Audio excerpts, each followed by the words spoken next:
सकाळचे 11:30 वाजता बातम्यांचा वेगवान आढावा घेणार आहोत। मात्र त्याआधी एक बातमी सविस्तर पाहायची आहे।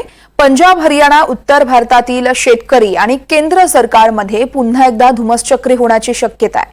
मोदी सरकारच्या धोरणांविरोधात शेतकऱ्यांनी पुन्हा एकदा एल्गार पुकारलाय। गेल्या 10 महिन्यांपासून शेतकरी सरकारच्या धोरणातील बदलाची प्रतीक्षा करत होते।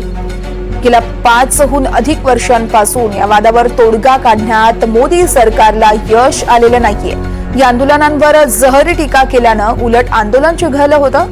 आज पुन्हा एकदा शेतकरी शंभू बॉर्डरहून दिल्लीकडे कूच करण्याची घोषणा करण्याची शक्यता आहे। शेतकऱ्यांचा पहिला जथ्था, पहिली तुकडी दिल्लीकडे जाईल। त्यामुळे आजपासून दिल्ली सीमेवर पुन्हा एकदा महाभारत घडण्याची शक्यता नाकारता येत नाहीये।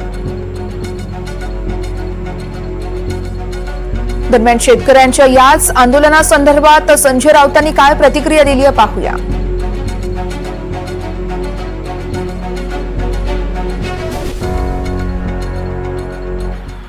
शेतकऱ्यांचं आंदोलन यशस्वी होऊ द्यायचं नाही।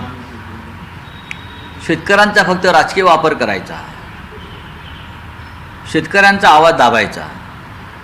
शेतकऱ्यांना जी आश्वासनं दिली होती 2014 पासून, MSP minimum support price, income double करण्यासंदर्भात अशा अनेक घोषणांचं काय झालं हे जेव्हा आम्ही विचारतो सरकारला, तेव्हा सरकारकडे उत्तर नसतं। देशाचे उपराष्ट्रपती